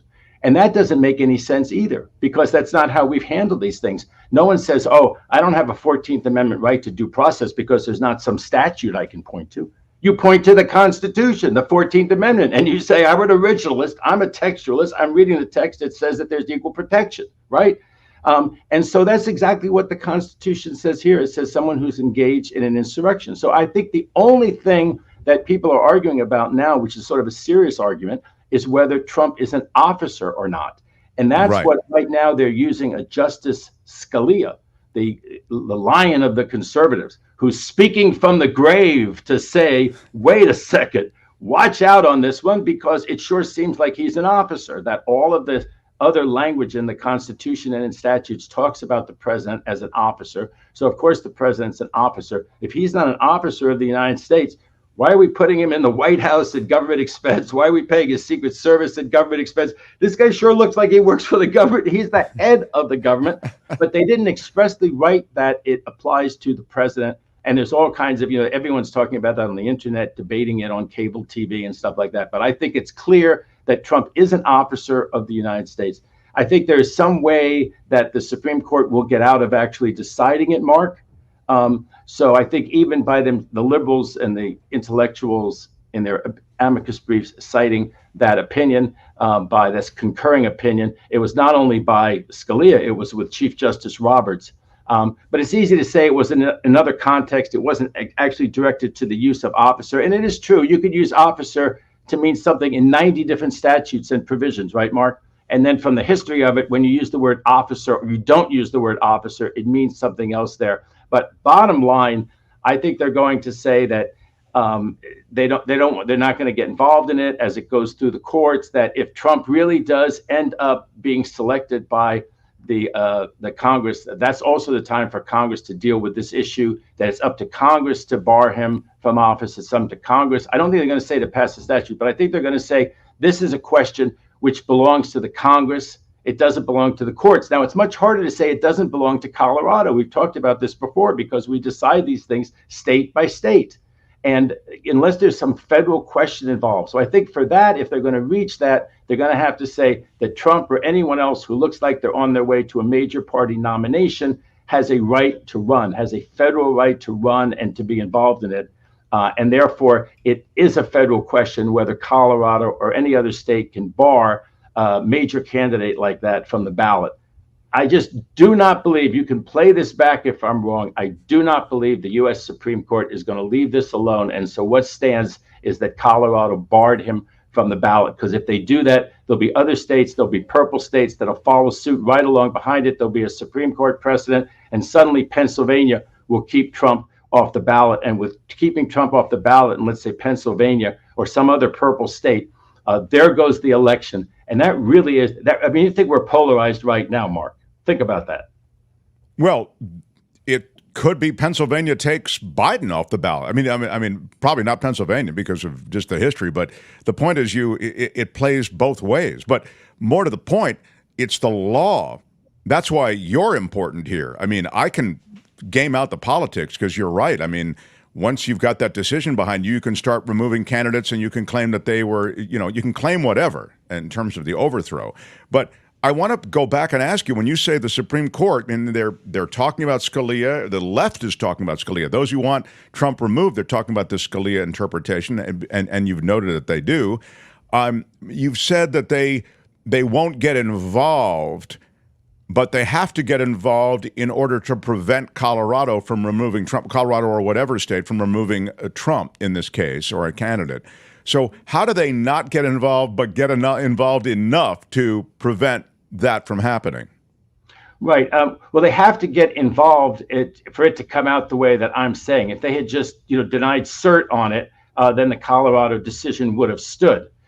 So I expected them to get involved. I guess I spoke a little bit too quickly. What I meant was not get involved in the merits. I don't think that they're going to, unless they reach the officer question and say the president's not an officer, which would be a precedent that would put an end to all of these cases. The president's not an officer. He's not covered by the 14th Amendment. It doesn't cover Trump. If they say that by 5 votes, that'll be the end of it, and they will have reached the merits on the officer thing. I think the rest of it, I just do not see the U.S. Supreme Court saying this did not constitute an insurrection in the sense that the framers meant. It was at the Capitol. It was so violent. It was to stop the transfer of power. That's exactly what the Confederates would have tried to do instead of having a transfer of power, right, to the Reconstruction Republicans, to the people who won the Civil War, somehow transfer power to the people who lost the Civil War, either overall or in the South. So this is exactly what I think they meant by an insurrection. I think the Supreme Court's not going to say he did not engage in it. So that's what I mean. I don't think they're going to reach the merits of any question except maybe the officer. They may just say, look, it's a political question, or it's one that has to be decided by the Congress. Yes, we vote state by state, but if someone's going to be not allowed to assume the presidency, it's going to be the Congress that has to decide. If you're 27 years old, you're under the age, it seems to me very likely that even if Taylor Swift was 27 and she caught on and she somehow won the presidency, you can imagine Congress saying, look, you're 27. It's that clear. She's not 27 anymore. But if she won it when she was 27, you're 27, it's that clear. Maybe with Schwarzenegger, they would have said, look, you were born in Austria, not in the United States. It's that clear you can't become president. But obviously, in this case, if they say it really is up to Congress or it's not up to us, it's a political question, the Supreme Court is knocking out what they did in Colorado. But beyond that, we're not getting involved. And then people say, well, wow, so Colorado can't keep him off the ballot. And what does that all mean? Obviously, people would then try to get Congress, right? The new Congress, if Trump won, to say Trump cannot assume the presidency. And that's something that they would do. Maybe there's some other way that they would try to. But I think the Supreme Court's going to say, yes, we're involved to the point that we are throwing out what Colorado did. And then I think it's going to be very murky what the reasoning is going to be. It's going to be a little like Bush v. Gore, where they say, you know what? We solved this emergency. We did this. And the only argument for Bush v. Gore, Mark, is that the country was really in a crisis situation. It had to be decided fast. Can I say one other thing? Because people are all saying, why is this case from the D.C. Circuit on presidential immunity not being decided already? I thought this was being expedited. It was argued in early January. Why hasn't it been decided? Here we are in February, right? And then the Supreme Court gives you 90 days to file a cert petition. So even if they say the March 6th trial, they're saying on the D.C. insurrection in federal court, the criminal case, looks like it's completely knocked off balance because the Supreme Court will take so long and they have all these rules, and who's to tell the Supreme Court what to do with their rules? Let me just point out, Bush v. Gore, they decided within days. When the U.S. Supreme Court wanted to reach it, they decided it within days. And I think the famous Steele case and the Nixon case, well, the Steele case was decided directly by the U.S. Supreme Court. They didn't even let it go to the appellate court. That was the Truman case when he took over the steel mills, and they said he couldn't do that. And they said that directly without going to the Court of Appeals. But in the Nixon case, they decided the Nixon case within weeks. So anyone who tells you that the Supreme Court just cannot decide the presidential immunity, and so that's why Chutkan's trial is not going forward, I think that that's baloney. And by the way, last thing on Trump's federal criminal problems, we were so right about that case with the judge we lovingly call loose cannon down there in Florida. As it's the original sin, it's the mistake that Jack Smith made. Very, very smart guy, very experienced, very wise, but he should not have filed that case down there in Florida, knowing he had a 1 in 3 chance of getting cannon. That case had perfectly proper venue in Washington, D.C. That case could have been going to trial already by someone, Mark, who was used to these classified documents cases, who was in Washington, D.C. Trump's entire obstruction of justice and everything else that he did, he took the records in Washington, D.C., and he defied a subpoena and a bunch of orders that were coming from Washington, D.C. There was absolutely venue there. Smith should have done it there. And now I'm looking at the fact that there may not be a federal trial. And the two state trials, Mark, you have the one with Fani Willis. That one's, people say, how do you pronounce it? And the joke is Fiasco Willis, because this is a fiasco. Whether it's legal or not, the optics of it are terrible. Sure. They're playing right into Trump's hands unless she resigns, really, or somehow totally severs herself from that case. And I think, and then the case will have a stink on it. Also, I have to say the one thing, and I maintained it from the start as well. Not even on the legal stuff seemed pretty straightforward because you had pointed it out. But the document case, I like it because it's easy to understand. So for those of us in the general public, I get it. If people say, well, if you had one question to ask Trump, what would it be? I'd ask him, why did you take all those documents? You had so many. You have them in your bathroom, you had them in the ballroom, you had them in the office, you had them in the bedroom, you had them, et cetera, et cetera, et cetera. I mean, it's indefensible regardless. And so I feel like it's an easy case to understand, and now we'll never get a chance to understand it in the way that he could actually be punished for what he did. Mark, I still believe Biden is going to win. That will leave Trump continuing to be a private citizen with no control over the Justice Department in January 2025. And that case will move forward, or he'll work out a global disposition of some sort and plead guilty to some things and try to get this, as well as the huge money damages cases behind him, because the $83 million, that's all anybody was talking about for a few days, including us. And then as you say, the state of New York has serious teeth in the damages there. So, it's going to be a lot of money. The latest news is he spent $55 million on his criminal defense. That's pretty good spending. I mean, I think some of the huge corporations don't spend $55 million on his defense. Guess where he took the $55 million, Trump did? From all the $20 and $50 contributors who right there, what do you do for a living? They put retired. What a hero to the masses. He's taken the money from these poor people, from their Social Security check, from their retirement accounts. They sent $50 because they believe Trump's BS. And what does Trump do? He turns around. He spent $6 million on these lawyers that are not doing very well right now in his civil fraud case. I mean, to get a $370 million, I'm sure Trump is saying to himself, wow, for a $370 million verdict against me, I would have liked to have saved the $6 million of the lawyers. But then he said, you know what? It wasn't my money. It was the suckers' money. It was the people who And I'm sure they'd be happy to pay that money. They love their Trump, you know what I mean? And it's Trump 2024! Yeah, MAGA Mickey, Trump 2024. They're happy to help him out. I mean, I really think you'd be surprised. They go, I don't mind. I don't mind that the former president used the money that way. It's crazy, but it's a fact. David, I got to wrap up. I love talking to you. Thank you. Let's do it again. Nick, there he is, Katz no glasses. God. Oh, wow. No glasses on Katz there. His prediction, his track record on prediction, so impressive. And thanks again for the great Katz. All right. Thank you, David. Talk to you soon. David Katz, everybody. Love it. The Mark Thompson Show. We are woefully behind. Thursday is a day that I look forward to because for David, and then we segue right into news about the planet. It's the planet, stupid. The planet Earth. Some call me nature. I am very passionate about the planet Earth. A living, breathing planet capable of sustaining whatever life forms we see fit to deposit on it. Spock, judging by the pollution content of the atmosphere, I believe we have arrived. It's the planet stupid. No. It's the planet, stupid. Our guide for It's the Planet Stupid, Belinda Waymouth. Hi, Belinda. Yes. Belinda Waymouth. Belinda, how are you, my dear? I'm so well. How about you? I'm very well. And I'm excited to talk about things that are affecting this beautiful but fragile place. Yeah. Well, I've got some good news. All right, please. You know me. Yeah. Lead with the good. Yeah, exactly. So last week was really huge. On Wednesday, Biden put a halt to CP2. CP2 is going to be the largest liquefied natural gas plant in the US. It's one of 17 new natural gas plants that are planned for the coastline of Texas and Louisiana. This is not the direction we need to be going in to deal with climate change.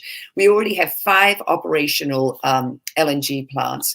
We have another 5 that are already in construction that will double our output. We are the biggest exporter of natural gas and of oil. We don't need CP2, and we don't need these 16 others that are slated. That will just put us completely on the wrong track for climate change. So the fact that Biden on Wednesday said, hey, we're going to halt this. We're going to really, really look at the environmental and health impacts. By the way, the Energy Department has never said no to a natural gas project. So the fact that they, stepped in and said this. And then the really fantastic thing happened on Friday when Biden took to the White House website and said, hey, look, I'm really going to double down on my commitment to the climate. It is the existential, threat of our times. And we're going to look at all of these projects. We're putting a pause on all of these natural gas plants. And this is what he needs to be doing. The fact is, natural gas, the problem with it is it leaks all along the supply chain, taking it from a gas and turning it into a liquid, hugely energy intensive. And the fact is, we can't keep saying, oh, it's because, Putin invaded the Ukraine and now Europe doesn't have all its natural gas supply chains, because the fact is, there it is. I mean, it's a $10 billion project. We should mention that no existing LNG facility, I think in the U.S. anyway, is affected by this decision, right? If it's existing already, it's the new stuff that he's said. Yeah. And the fact is, so we've got 5 already in operation. We've got another 5 that are already being built, and there's talk of this additional 17 of these projects. This is not the direction we should be going in. So the fact that he called a halt to this was really big. And I also really have to give a huge shout out to all the young activists who got super motivated on this, because as we've talked about on the show before, what young people care about is the environment, because they agree with Biden. It is the existential threat of their time. They're more concerned about this than the economy. And of course, the other thing is, if you are concerned about the economy, you shouldn't keep pouring more money into fossil fuel projects, because they end up costing us money. The environmental degradation that's happening, the floods, the fires, I mean, all the things that are a result of a heating up planet, the health costs that are going to be associated with it. It's huge. So it makes more economic sense not to do this. But I just have to point out, so over a decade ago, activists got super involved with the Keystone XL pipeline. And through this incredible grassroots movement, I mean, every environmentalist's inbox was just full every day, sign this petition, write this letter, we've got to stop this Keystone XL. I mean, the protests were unbelievable. We were being asked to send wetsuits to the protesters, who were on the front lines because it was cold, and they needed warmth. So that was a climate hero, Bill McKibben. He's the guy who is the head of 350.org, and he's an amazing activist. I love going to environmental events and getting selfies with Bill McKibben, because he's the poster child for the movement. We had him on the show when we were doing KGO. He hasn't been on the show since we've transitioned to YouTube, but I'd love to have him on again. Yeah, he's fantastic. So this time around, it's these younger influencers. So we had all the scientists writing letters to Biden. There's the Keystone XL pipeline. So there's this young guy. He's 25 years old. He's out of Colorado. He's very good looking. He has a huge following on TikTok and Instagram. His name is Alex I think you pronounce his last name as Haraus, Haraus. So Can you find him, Albert? He's good looking. I'd like to Google it. I want to just. Oh, sorry. I should have. Yeah. So so he's been on TikTok saying to all the young voters, the young voters who put Biden in 2020 because he's a climate champion. He's been saying to all of them, you've got to pressure for Biden on these, LNG plants. He's got to say no. He's got to say no. It's been months and months and months, and millions and millions of views. He's had Zoom meetings with Ali Zaidi and John Podesta, who are two big Biden climate change advisors.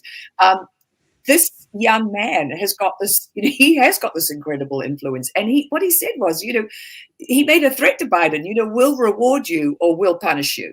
You have to do the right thing. There he is. Yeah.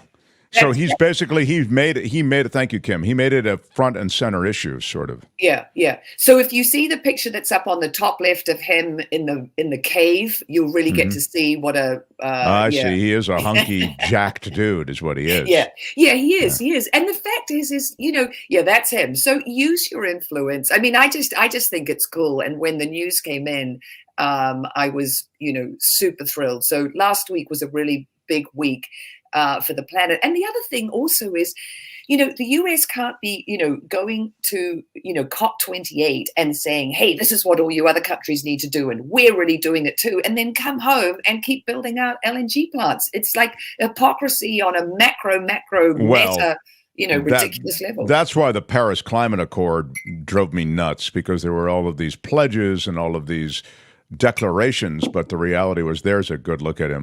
That's our guy. And he helped propel this moratorium on new LNG plants. And so I want to pivot, if I might. But anyway, I was just to finish my thought. That's one of the things that it was all those declarations at the Paris Climate Accord, and yet, you go home to these various developed nations and they just do the same old thing. Yeah. You want the nature of food and sustainability is something that you've talked about before, and it's huge. And you put some dollars and cents on it in a way that kind of brings it to life. I wonder if you could spend a moment on that. Yeah, well, this food research that came out at the beginning of the week, this is really, enormous. There was a Stern report, I think it was back in 2006, and it really, Stern is an environmental economist, and he went in and he said, this is how much climate change is costing us. Well, now they've just done the recent one, and it's all on food production, because the way we produce food, the food sector is the biggest sector of the economy that's breaking planetary boundaries. I mean, it's really out of control. 70% of our fresh water goes into agribusiness and crops.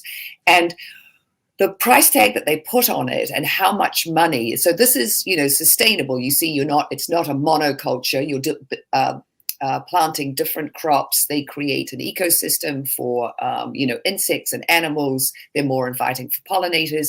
When you plant food like this, you don't need as many pesticides and as much fertilizer, because you're really looking at as a holistic whole system, as opposed to monoculture, which is just, it's terrible for the soil, it's terrible for the environment, and it's not good for us, and what they're saying is right now that, what we're doing is we're really sort of borrowing from the future to make money now. We're producing food in a way that's costing globally, they say, between 10 and 15 trillion dollars, because the environmental costs, the health costs, rich countries, people are eating too much unhealthy food. There's an epidemic of diabetes. There are these, there are real, the health issues of our times. And then you've got these poor countries where they're undernourished, so their productivity is low, their mortality rates in infants, children, stillbirths, all these things that happen when you have these, undernourished, mothers. And food is enormous. It's a third of our greenhouse gas emissions, 1/3. So if we don't get right-sized with how we produce and eat, I mean, the way that we're doing food right now, we're going to send the temperature to 2.7 degrees Celsius, above what it was in pre-industrial times by the turn of the century. Well, we already know that's it's not, I'm not going to get too doom and gloom, but it's terrible. It would be terrible if we went to 2.7. And the fact is, I mean, look, just to give you an idea. So if you look at Brazil's beef industry and all the Amazon that gets cleared for the beef industry, and we know that now with, the silverback, things are going way better in the Amazon, and they've cut deforestation in half. But just to give you an idea, so Brazil's beef industry, the emissions that it creates are greater than all of the country of Japan. So Japan, everything, their energy sector, their vehicles, air conditioning, electricity, everything, every emission that Japan is making, that is dwarfed by what Brazil does with beef. And one of the things researchers said in this this latest paper, which I think is really true, is that if the health costs that are associated with high meat consumption were actually factored into the price of the meat would go up and consumption would go down. And look, I'm not saying that everybody has to go to a plant-based only diet, but we really have to get this sort of meat eating and this reliance on animal protein into a more sustainable place, for our own good, our own health, and the health of the planet. I just it's just such a it's a political climb that is really a steep one. We've been so indoctrinated into a way of eating. It's a cultural thing. It's a social cornerstone. Hey, found a new sushi place. Let's meet. Hey, I've got best barbecue. Whatever it might be. You realize how food is more integrated into our culture, maybe than anything else, more than religion. And you realize what a tough ask it is, and yet you hope that incrementally it can change. At least that's the way it strikes me. Well, I think that incrementally it is changing. I mean, I'm always really encouraged when I hear stories of farmers getting like, hey, the way that they till the soil is destroying the soil, with these big rotators that they use. And so now they're using this much more, much lower impact where they're just pushing the seeds in. And after a crop has been harvested, they're not just clearing the whole field and then starting over and having to put all the pesticides and fertilizer in. They're actually leaving mulch on the top and then pushing the seeds for the next year's crop into that. So the soil can actually be a source of carbon sequestration as opposed to losing the carbon.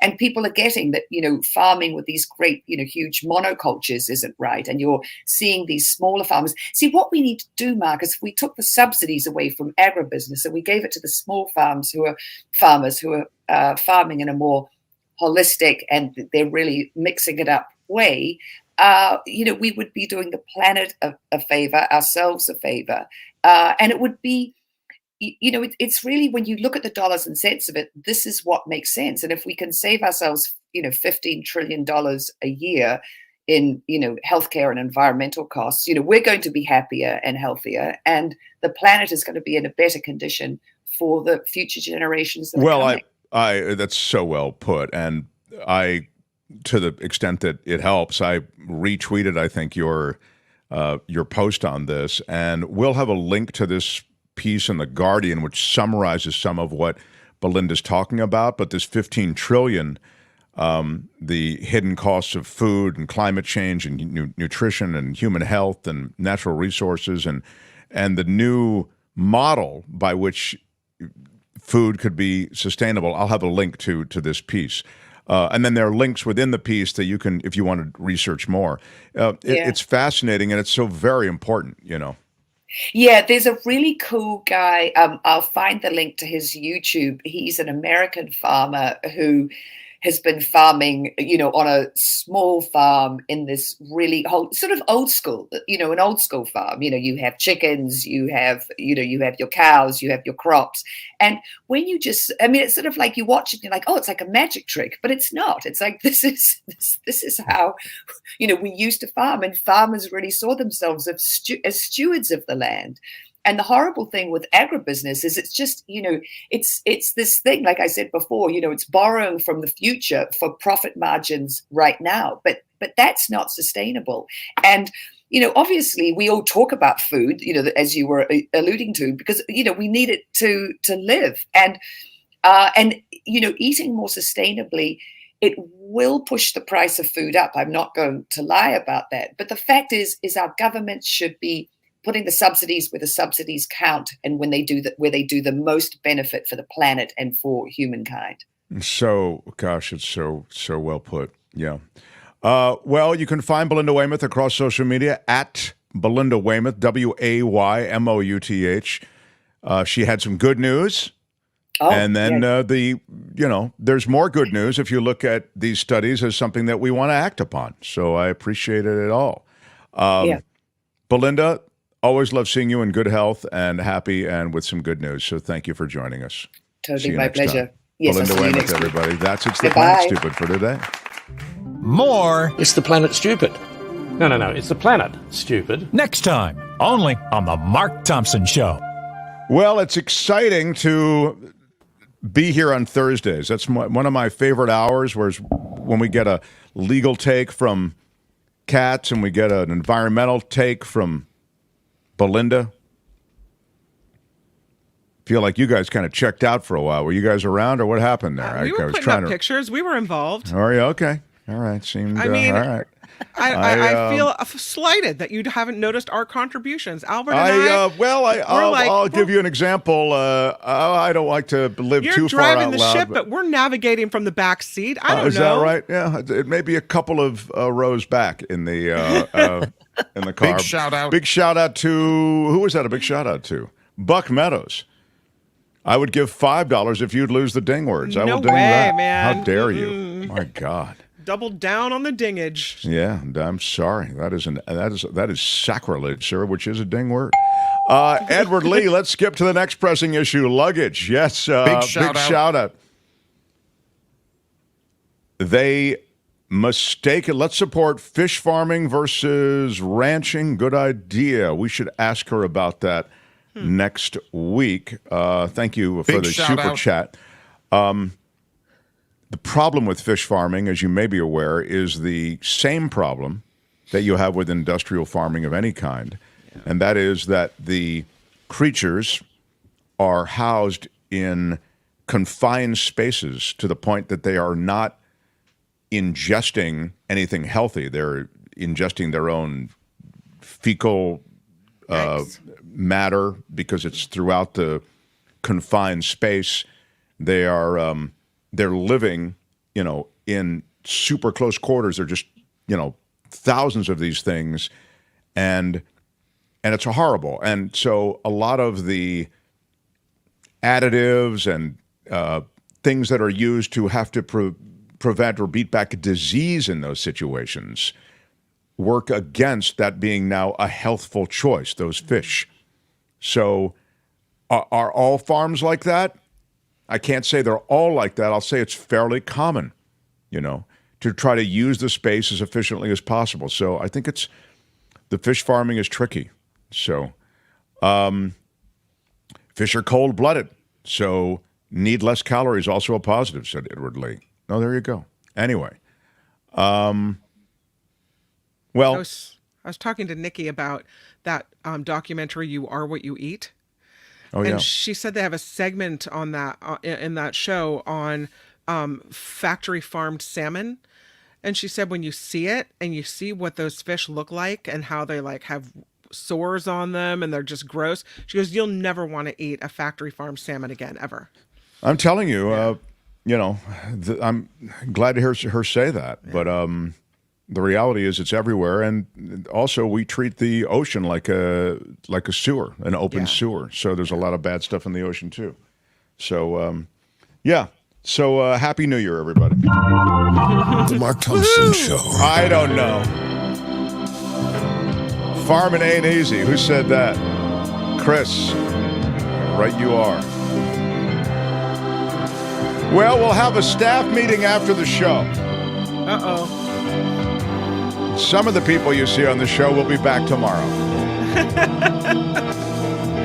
Who will get voted off the island? I'm excited to see who makes it back tomorrow. What? I am just saying.